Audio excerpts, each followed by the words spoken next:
The Generals of the Yang Family, Chapter 5. And today we are diving deep into that exact moment of seismic shift. We're looking at the end of the founding emperor Song Taizu's reign after 17 years. And the immediate, very turbulent start of his brother Song Taizong's rule. And our source material gives us this incredible, almost cinematic look at how political corruption can just instantly sabotage an imperial mandate. Taizu's secret will. Yeah. Over his 3 big unfinished missions. Well, the early signs of factionalism that plagued the court right away. And watch the shocking, really rapid downfall of a newly recruited national hero, Hu Yanzan. It's an incredible story. It all starts with a very sudden end. Taizu, after establishing the whole dynasty, dies in the capital. He's only 50. The transition is immediate, but the tensions he left behind, they were explosive. And the first source of that tension, that volatility, is the succession itself, isn't it? Oh, absolutely. Song Taizu, his real name was Zhao Kuangyin. He wasn't succeeded by his son. Which is what everyone would expect. Right. Instead, he passes the throne to his brother, Jinwang Guangyi, and he says it's because of their mother's dying wish, so Guangyi immediately becomes Emperor Taizong. So right off the bat, things are shaky. Brother over son. That's inherently unstable. You've got a new emperor, but half the court might still be loyal to the old heir apparent. It absolutely signals instability. And Taizu knew it. He recognized the risk, and he tried to manage it with this kind of sophisticated system of checks and balances right there on his deathbed. So it wasn't just my brother takes over. No. He gives his son, Zhao, a specific, really potent mandate. And that's the golden tablet, right? Yeah, that's the one. Exactly.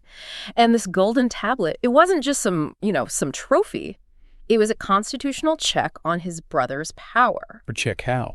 It gave his son the astonishing right to execute any unjust court officials without needing the emperor's permission first. Wow. Yeah, that one detail tells you everything.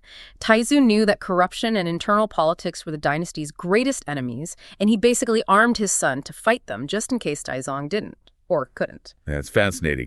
He's saying, I trust my brother to rule, but I don't trust the people around him, so here's the ultimate override button for my son.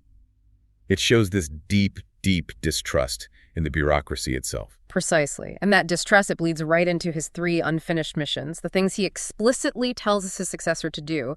These weren't suggestions. These were the final marching orders from the founder of the dynasty. Okay, so what were the big 3? What did Taizong have to tackle immediately? First was military.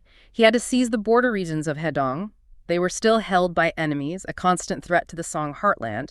So, a necessary stabilizing act. Makes sense. And the other 2 tasks were about personnel, right? Getting the right people into the court. Yes, and that's where the specific, almost paranoid planning comes in. The second mission was to summon and use 2 powerful guys, Li Jianzong and Hu Yanzan, who were up in the mountains on Mount Taihang. And the third? The third, and you can tell he really prioritized this one, was to recruit the hugely popular warrior Yang Ye and his sons. Taizu apparently loved this family. He knew how valuable they were. Now the detail about Yang Ye, that's where Taizu's plan gets really specific. He didn't just tell Taizong to go hire him. No, he had a whole blueprint ready. He planned to use an intermediary, a guy named Zhao Sui from a neighboring state, to secretly broker the whole deal. But the key piece, the real signal, was a symbolic gesture. What was it? He wanted Taizong to build a Wuning residence. Wuning, which translates to what? The non-flattery residence. The non-flattery residence? Yeah. I mean, that name says everything. It does, doesn't it? And it raises a really important question for you to think about. Why did he need such an elaborate, almost theatrical scheme just to recruit one general? It tells us he thought his own capital was so toxic. Yeah. So full of political games. That any sincere offer would be seen as a trap. He needed a place literally named to signal honesty, to reassure Yang Ye that this was real, that he wouldn't be flattered and then, betrayed. He knew the institutional corruption would poison the well. And as we're about to see, the corruption worked a lot faster than the construction crew. So Taizong, he's probably feeling the weight of his brother's last words. He acts immediately. He's trying to do the right thing. He is. He sees the external enemies Hedong, the Liao, the Xia as a huge threat. So he sends an envoy, Gao Qiong, straight to Mount Taihang to get Li Jianzong and Hu Yanzan. He's prioritizing the will. But even that first step, it immediately hits a snag. A division. Absolutely. Li Jianzong, he says he needs to stay behind to secure their mountain camp. So he only sends General Hu Yanzan with his wife Ma Shi and about 2,000 troops to the capital, Bianjing. So Zan arrives without his main partner, without his full political and military backup. He's kind of isolated from the get-go. He is. Now, Taizong himself, the emperor, he's clearly impressed. The sources say Zan was really, he had this formidable, heroic aura. The emperor saw exactly what his brother valued in this man. But that royal welcome, it didn't last long, did it? It lasted for about as long as the initial audience. The second Zan needed housing, integration. That's when the court machinery, driven by pure jealousy, kicked in, and Minister Pan Renmei steps forward. And Pan Renmei made sure that welcome was anything but welcoming. It was a calculated insult. Pan suggests housing the new general in this dilapidated old stockade outside the East Gate, and they have the nerve to still call it a royal residence. It's a slap in the face, a physical symbol of you're not one of us. And then they gave him a security detail that was just meant to humiliate him. Right, what was it, like 500 soldiers? Only 500, and they're described as tired, frail, and elderly. You bring this powerful, heroic general to the capital, and you give him guards who can barely stand up. The message couldn't be clearer. You're a second-class citizen here, and you have no real protection. General Zan was visibly angry. You could see the distress right on his face. But this is where his wife, Ma Shi, provides some really smart counsel. She talks him down. She does. She's the pragmatist. She focuses him on the real goal, military readiness. She basically says, forget the housing, just keep training the men every day, wait for the Hedong campaign. That's where we'll prove our worth. So they were willing to just swallow the humiliation for the sake of serving the dynasty. They were. It's a classic dilemma, right? Yeah. The commander wants to rage against the personal insult, but the spouse focuses them on the bigger strategic picture. But this quiet, disciplined endurance, it just made Pan Renmei even more determined to get rid of him. It did.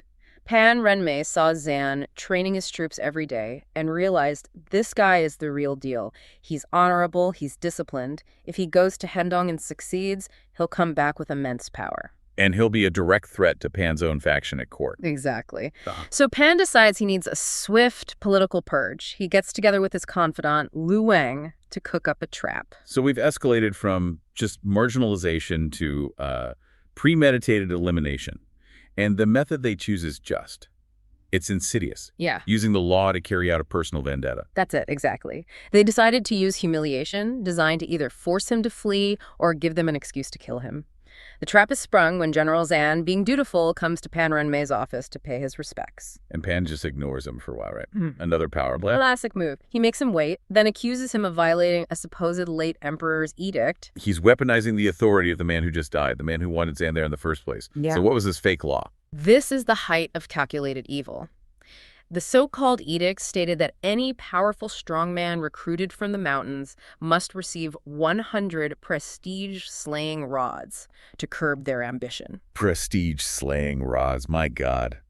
The message is just, your competence is a threat and we're going to beat it out of you. The irony is just heartbreaking. Taizu wanted to build a non-flattering residence because he knew his court would try to destroy loyal men. And here's Pan Renmei using Taizu's own supposed words to do exactly that. And the beating was brutal. It was. The source is graphic. It says his skin was torn open, fresh blood flowing. But that's only half the plan. This is where it goes from political abuse to a cold-blooded assassination attempt. The beating wasn't the point. It was a delivery system. It was. Zan gets back to his desolate residence. He's badly injured. He's thirsty. His wife, just trying to comfort him, pours him some warm wine. A totally normal, kind thing to do. And the moment he drinks it, he collapses. He cries out and falls into a deadly stupor. Wait, from the wine? He'd been poisoned. So they Crete. They weaponized the cultural custom of offering warm wine to an injured person. That's not just court jealousy. That is outright murder planning. Absolutely calculated. An old soldier rushes forward. He recognizes the symptoms immediately. He says the beating rods must have been secretly laced with a poison. Oh, no. A poison specifically designed to activate upon contact with hot wine. That's incredible. Pan Renmei had anticipated exactly what would happen after the beating, that Zan would be thirsty, that his wife would offer him warm wine. It shows the depth of the treachery. They used an official punishment ritual and turned an act of hospitality into the final step of an assassination. But he survives. Barely. The old soldier gives him an antidote. Says a hermit once saved him from the same poison. It was a razor-thin escape. So the old soldier confirms it all. Pan Renmei was behind the bad housing and the poison beating. And at that moment, General Zin knows. He recognizes the truth. A powerful, malicious official runs this court, and his life is worthless if he stays. So he flees. Gathers his troops, his wife, and flees back to Mount Taihang that very night. And just like that, Taizong, in his very first act to honor his brother, lost a great general to corruption he didn't even see coming. And this is how you turn a loyal subject into a potential rebel. Right, because when he gets back to the mountains, his partner, Li Jianzong, is furious. Beyond furious. And they conclude that Pan Renmei wasn't just doing this for political power, but to settle some old score. The source implies Zan might have killed Pan's son in a past conflict. So a personal grievance dressed up as an imperial decree leading to attempted murder. But they weren't looking to overthrow the dynasty, were they? They just wanted justice. They wanted redress. They're joined by two other figures, Gang Zong and Gang Liang, and Gang Zong comes up with a strategy for how to get justice without committing full-blown rebellion. A strategy that involves surrounding a city, that usually looks like a rebellion. It does, but with a critical difference. Gang Zong says, let's borrow 2,000 soldiers and surround Huaizu City. But crucially, he says their goal is explicitly not robbery or chaos. So what did they tell the local governor? They told the governor, a man named Zhang Tingshen, that they only wanted to wash away their injustice.